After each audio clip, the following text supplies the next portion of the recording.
Hello everyone, it's Nate, also known as Big MC Nate, back again for another video. It is April 22nd today. April 22nd?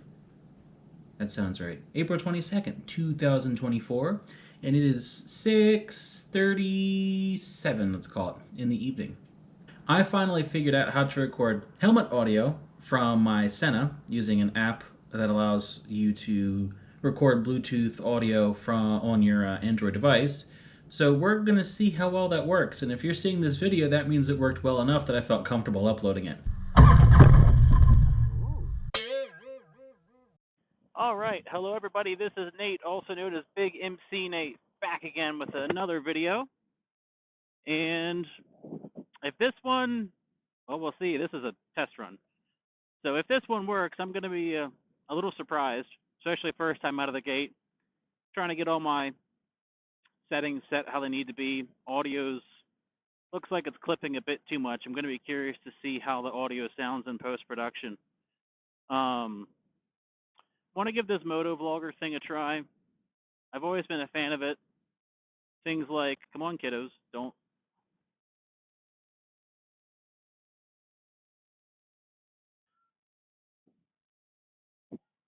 Yep, had a kid decide to throw a ball in the middle of the road. That was a first. I saw it coming too. That was interesting. I'm just like, there's a blue toy that is, or a blue toy ball that is finding its way to the road. All right, car, come on. Was kind of worried about that for a moment. Oh, I gotta open this. All right, nobody coming. We're good. Oh God, bumps, all the bumps. And we're gonna turn right. There we go. Thank you, Honda, for pulling out in front of me.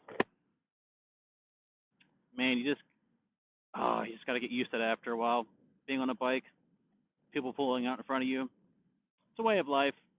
The phone, though it has fallen asleep, alleges that the audio is still recording. So the trick, right, is I found an app. This is how every good story starts. I found an app, and this app alleges to record Bluetooth audio from obviously a Bluetooth headset on an Android device. And admittedly, I'm curious to see how well it's going to work. The couple of test recordings I did, it sounded like audio. There were definitely words that I could make out, but I'm being facetious. It wasn't too bad. If it actually works well, I'll post it. Do you not know how a merge works? Oh my God! You don't wait for me to enter the circle. I wait for you to exit the circle. Man, tonight's just a night. Where was I at? Squirrel. Man, this is going to be great if I can't even focus past the first few minutes. Yeah, there's an app on Android that allows you to record audio over a Bluetooth device. There we go. Which I can't seem to find a function in Android to do natively, and I don't know if I get a phone call or something if the recording's going to stop. So what I really need is either an adapter that wires into the GoPro so the GoPro can ingest both audio and video so I don't have to sync them up in post-production, or just find a better quality version of what I'm doing now. I don't know, like, you don't have to wait 3 years for me, just go.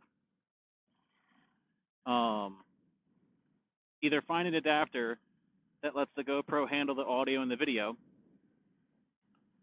which would make it really easy. Just talk in the camera and go, just like a normal camera. Or get an upgraded version of what I'm doing here. Because everybody seems to do a little something different. I know some people have professional audio recorders. Some people are kind of, hodgepodge doing what I'm doing, and it works for them. And hey, if it works, then cool. So yeah, we'll just see what works for me, and it seems to be a little bit of everything, or a little bit of everything different for people online. So I did a whole bunch of research. Actually, this app was brought up on Reddit of everything. So if Reddit is both the world's best place to go on the internet, and then depending on what side of Reddit you go, the world's worst place on the internet to go. I've been riding for less than a year. Actually, I think this May will make it 1 year. And I started on a 50cc Chinese Tao Tao GY6 base scooter, which now lives at my friend's Chris's house. He has it, it's his now.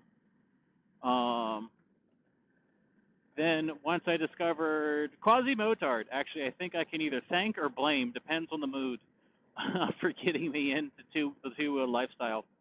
I acquired a 2016 Honda PCX, silver. I really wanted a white one, but the silver one popped up, and I said, you know what, why not? Those things move fast around here, especially with like 80, 90 miles per gallon. I mean, oh my God, who wouldn't want to ride one? I rode that for 2,000 miles. That was a 153cc scoot. Then I moved on. Oh, my ankles are getting cold. I should have worn my long socks. Then I moved on to a 2009 Suzuki TU250X. It's in the name 250, which is really a 249. Still have that. Still runs good. There's a good chance that is getting rehomed this year. We'll see. There's a couple things pending on that. So we will patiently await the outcome of that. But I have done, and I have a video about this, it's in the pipeline. Whether it goes up before or after this one, we'll see. But I got a lot of work done on that because it needed a lot. It needed the front fork rebuild. I have no idea how old the chain was, so I got a chain put on it. Both front and rear sprockets got put on it. LED tail light and headlight. Oh, man. Valves were not way far out, but they were definitely far out, or they were definitely a bit out. So I had a valve adjustment done. New spark plug. Just really, that bike, it didn't need it all. But I figured if I'm going to hold on to it for a while, because the 250 is fun. I don't care what people say. I like small bore and big bore, even though I'm on a Road King right now. I enjoy bikes, both big and small. So I still have that. My buddy Rob might end up buying it, and that's going to be potentially his first bike. So we'll see how that goes. I've told him, and I'm going to continue to tell him, that we will do the deal, and I will sell it to him just as soon as he passes his MSF, the Motorcycle Safety Foundation's course. Our local college does it for a couple $100, and you know, I don't think he's driven fast. He's driven fast cars with automatics. He's never driven a manual.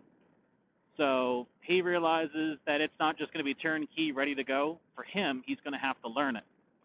And I respect that. So I'm definitely emphasizing the MSF course. I never took the MSF course.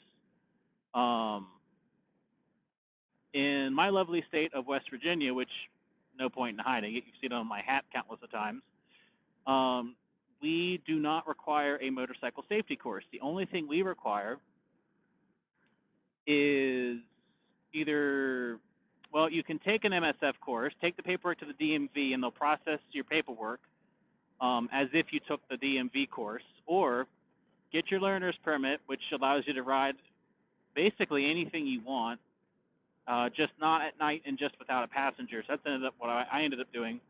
You have to take a knowledge course and then a practical course at the DMV. So the MSF course just neutralizes the practical course at the DMV, which is just accelerate, show us you can panic stop, show us you can maneuver, show us you can do this, show us you can do that, go over T-clocks, I think it is. Just, you know, make sure your bike is safe to ride, things like that.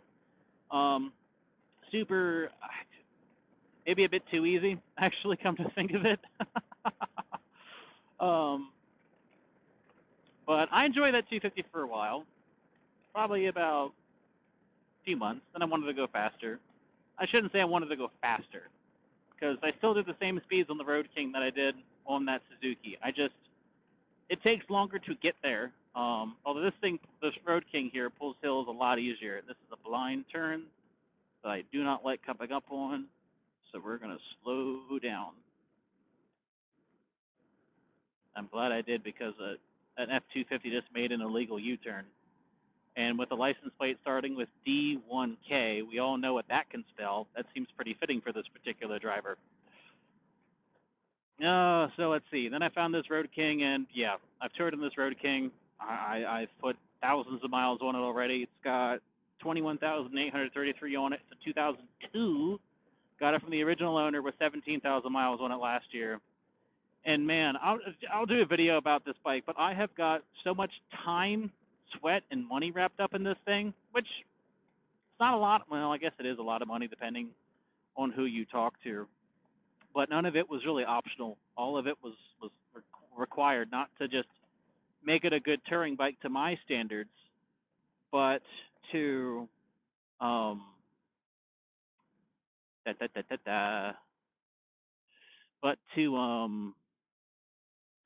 make it reliable. So I'll go over that more in another video when I've got more time and I actually make a video dedicated to talking about it. Now we're going through a little college town here.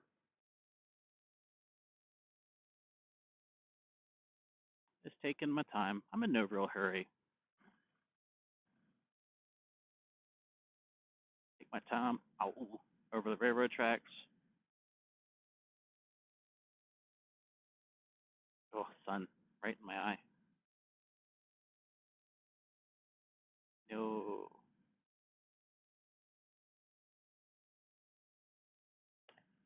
And put the sun shades up and pop open my visor because, oh, it's warm enough on this V-twin. All right, nobody to my left, nobody to my right. Oh, I'm on a steep grade. I got asked if the Road King is heavy to ride.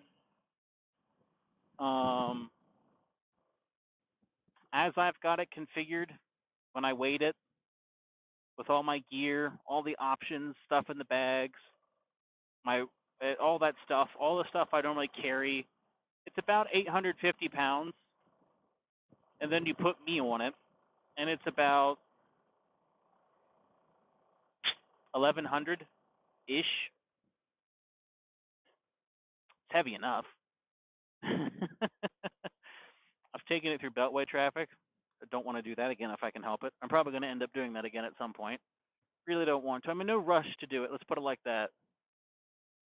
So it's just probably around 7 o'clock now. So I still have some sun, not a whole lot. I'm glad I put on my cooler gear. I have a sweater on below this and some thermal undergarments, long johns, base layer, whatever you want to call it, on under my jeans. But I didn't put on my wool socks. Figured I didn't need them. I have wind guards on the crash guards here, the Road King, so keeps the front of your shins from freezing, I think is the best way to word it. It's cold when it's cold, don't get me wrong, but it really helps. This road was actually where I had my first encounter with a deer on a bike, and that was just not, let's just don't want to do that again. Set my throttle lock here and give my hand a break. I have a throttle lock. It's from Go Cruise. Again, another quasi-motard discovery. For a few months, my Amazon shopping cart was basically quasi-motard suggestions. I will do a full video about the history of this bike, because it's an extensive amount of work done to it now. Besides having the throttle lock, I wish this bike could cruise control, but it's still fly-by-cable, not fly-by-wire. So I don't know if, I think the dealer said they could wire cruise control, factory cruise control into this bike, which would be so nice.